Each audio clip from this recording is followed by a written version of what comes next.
Amperge Convida, com Heloísa Carpena. Estamos a poucos dias do início da nova administração do MPRJ, liderada pelo Procurador-Geral de Justiça, Dr. Antônio José Campos Moreira. Fato que, por si só, indica uma mudança de rumos. Em seu discurso de posse, o novo PGJ destacou, abro aspas para ele, o MP precisa voltar à sua origem, o que justifica o MP para a sociedade. É a primeira das funções constitucionais, que é de promover a ação penal. Fecha aspas. Essa mudança já começou a se concretizar do ponto de vista organizacional, através de uma resolução, a 2660, que foi publicada no mesmo dia da posse e dispõe sobre a nova estrutura orgânica da instituição.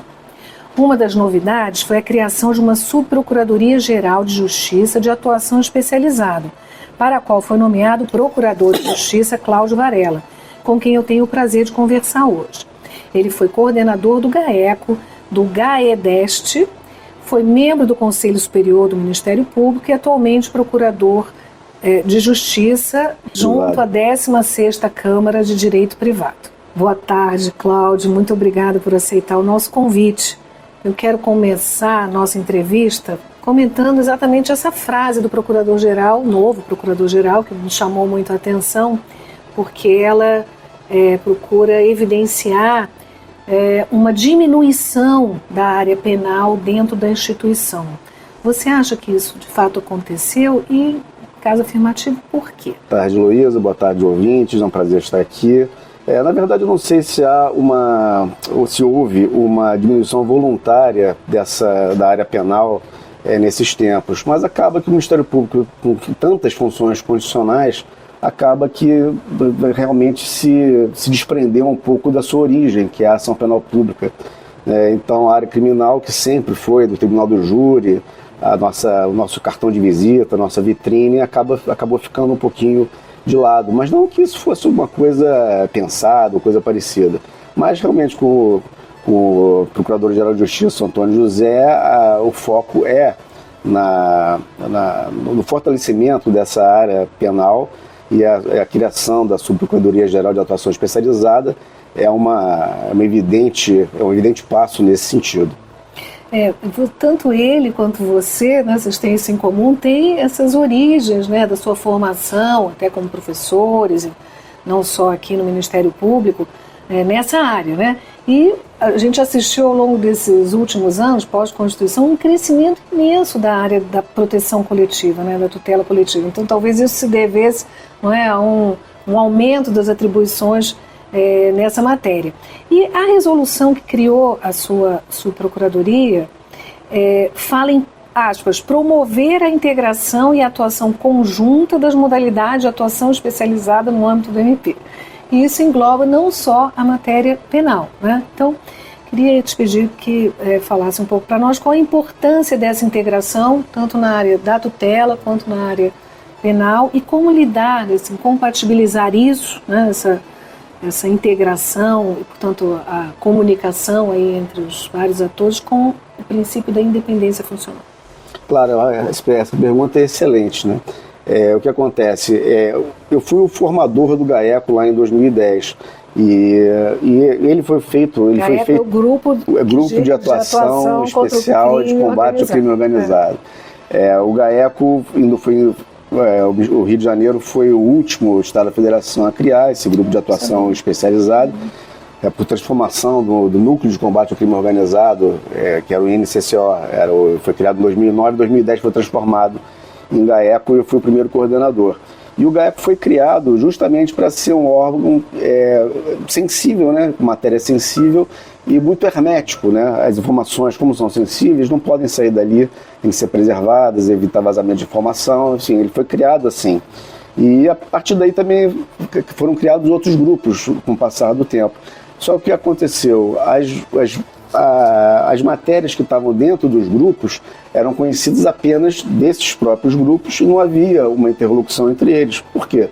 Porque não se compartilha informação que não tem que ser compartilhada, que não tem que ser sabida pelo outro órgão. Qual é o problema disso? Acaba que os órgãos ficam como ilhas e não conversam entre si porque deveria ser assim, só que fica faltando uma visão geral das matérias. Né? Então ficava faltando no âmbito do Ministério Público essa subprocuradoria-geral, no sentido de ver o quadro geral, né, por delegação do Procurador-Geral de Justiça, para entender como trazer mais efetividade ao trabalho dos grupos. Então, por exemplo, teoricamente pode acontecer do GAECO estar investigando alguma coisa, ter todo um quebra-cabeça montado e faltar uma peça. E essa peça está em outro grupo e ninguém está se falando. Sonegação fiscal, por exemplo. Por exemplo, né? O GAEMA pode estar investigando alguma coisa, começa por ali e acaba numa organização criminosa que já está sendo investigada há mais tempo pelo GAECO. O meio ambiente, nesse caso das autorizações para loteamento. Tanto isso para loteamento irregular, desmatamento para loteamento, volta e meia esses crimes são praticados por milícia, ou seja, uma investigação pode começar no GAEMA, que é um grupo que está sendo criado nessa nova administração. Recriado, porque já existiu. Já existiu e foi extinto nessa nova fase de forças-tarefas e GTTs, grupos temáticos temporários. Mas uma coisa pode ajudar a outra, entendeu? Então, uma investigação começa no GAEMA, com fatos concretos, palpáveis, com autores, pode chegar depois e subsidiar uma investigação do GAECO e eles trabalharem juntos, otimizar as duas pontas, vamos dizer assim, dessa apuração criminal, da apuração criminal com relação a essa matéria. E com relação à questão da independência funcional, é muito tranquilo.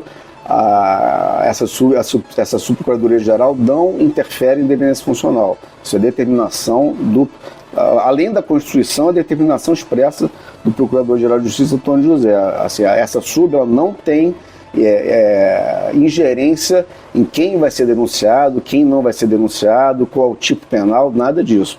A atuação é organizacional, também de supervisão das atividades, monitoramento qualitativo e quantitativo dos acervos e, vamos dizer assim, um facilitador das estruturas.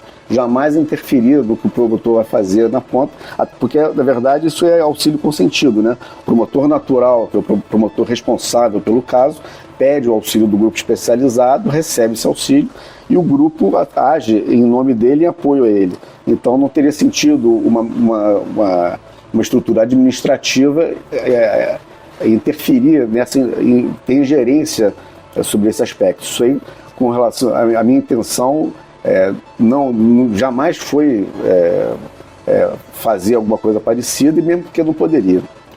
Claro, mas esse é o grande desafio, né, do Ministério Público, nos parece, a integração, no sentido de que, ao longo do tempo, foram se criando especializações e deixou de haver essa conversa, a integração no sentido mais próprio da palavra, né?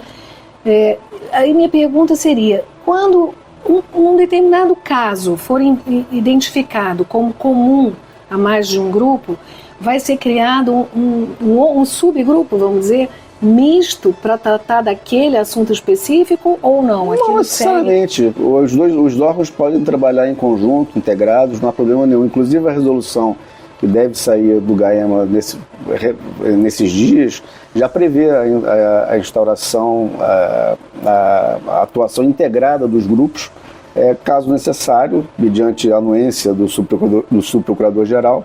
Então não há necessário burocratizar com mais um grupo para fazer nada disso. Os grupos já existem, eles podem somar suas forças, seus conhecimentos, suas habilidades, suas expertises para atuar de forma integrada e fazer um resultado melhor para a sociedade. Entendi. Tirando uma frase agora de uma entrevista que você já deu, trata-se de criar condições para, aspas, uma atuação prioritária e estratégica do Ministério Público. É super importante isso, né? Definição de prioridade, porque é um leque de assuntos tão vasto que é preciso escolher, né? Não é possível dar conta de tudo.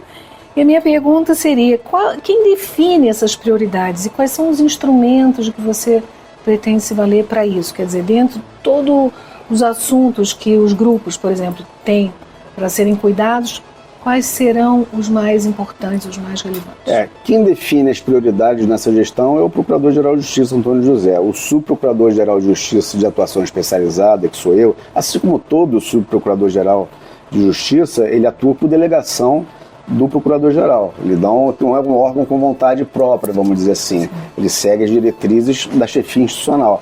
E tudo que eu ouvi até agora do Procurador-Geral de Justiça é de não descurar das áreas todas que o Ministério Público tem enfim, atuação, inclusive com assento constitucional, da tutela coletiva, não descurar de nada.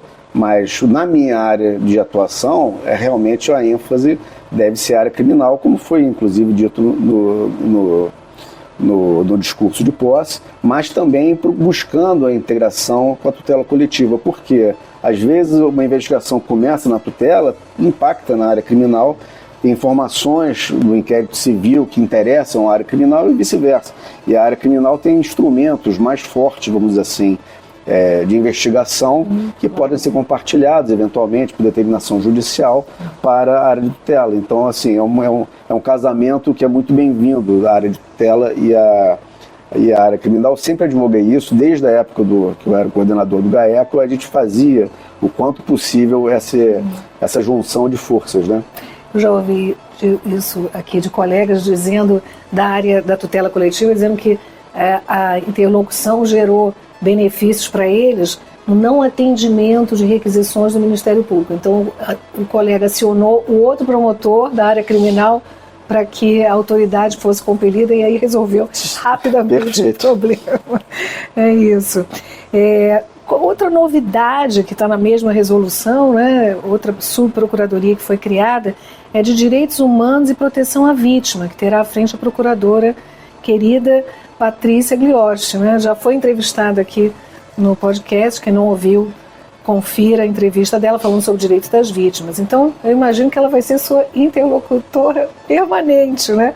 Porque como conciliar, uma tarefa difícil, ou não, me corrija se eu estiver errada, mas como conciliar a proteção de direitos humanos e o combate ao crime, assim, o aumento dessa área. Mais uma vez citando o Procurador-Geral, que os subs agem por delegação, aliás, é bom que se diga isso, a equipe de subs está muito bem, vamos dizer assim, azeitada, né? Todo mundo, todos se conhecem, pensam no mesmo sentido, que é o mesmo sentido do Procurador-Geral, a gente está muito antenado com a relação uns com os outros, já fizemos uma primeira reunião excelente, e a determinação do Procurador-Geral é de fazer uma atuação técnica e eficiente. Quando a atuação do Ministério Público é técnica e eficiência, isso se expande nas atuações, nas operações também, em conjunto com as autoridades policiais, quanto mais isso é técnico, vamos dizer assim, é feito de forma imparcial, coerente, com bom senso, menos problemas há com relação a vítimas eventuais, com relação às operações, e a proteção à vítima, no que chegar na atuação, vamos dizer assim, a proteção à vítima, programa de proteção à vítima, isso aí, volta e meia no GAECO há necessidade, porque há uma vítima que necessita de proteção. Como viabilizar isso, né? Então, a atuação conjunta das duas subs, ou das estruturas das duas subs, também é muito bem-vinda com relação a isso, porque é uma questão necessária. A proteção à vítima sempre, historicamente, foi um problema no Rio de Janeiro, né? Porque condições materiais, enfim, a própria legislação, algumas dificuldades, mas eu acho que trabalhando em conjunto a gente consegue superar a maioria delas. Sem dúvida. A Patrícia é uma pessoa que está sempre aberta ao diálogo, tenho certeza. Aliás, preciso entrevistá-la novamente, agora como subprocuradora. Faz muito bem. Mas essa é uma angústia, me parece, da própria sociedade, né, Cláudio? Porque há momentos em que uma coisa está em confronto com a outra. Me lembro agora do caso que está presente nesse verão, outra vez, né, dos adolescentes que são abordados no transporte público. Houve até uma decisão judicial, se não me engano, uma ação da Defensoria sobre isso, em que há aí um antagonismo, né, entre a proteção dos direitos desses jovens, né, e a repressão, né, o combate, né, à sua atuação eventualmente criminosa, se forem maiores serão crimes, enfim, da atuação da polícia num caso como esse. E a sociedade, nesses casos, geralmente fica do lado da repressão, né?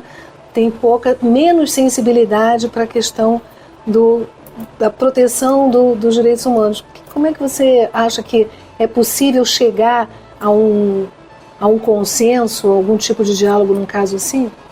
Na verdade, o Ministério Público, ele até o próprio Procurador-Geral disse no discurso de posse, salvo engano, que o Ministério Público não é a solução completa dos problemas da sociedade, mas ele tem que fazer parte dessa solução.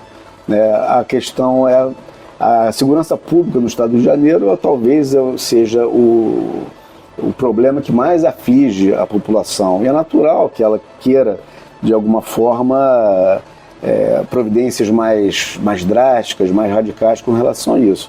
E cabe ao Ministério Público ouvir, entender isso, mas não compactuar com o que tiver afastado da lei. A lei tem que ser cumprida, se a lei deve ser aperfeiçoada, é outra coisa. As decisões judiciais, se elas são, enfim, discordamos, podemos recorrer a todo o sistema de freios e contrapesos que vão aperfeiçoando o sistema.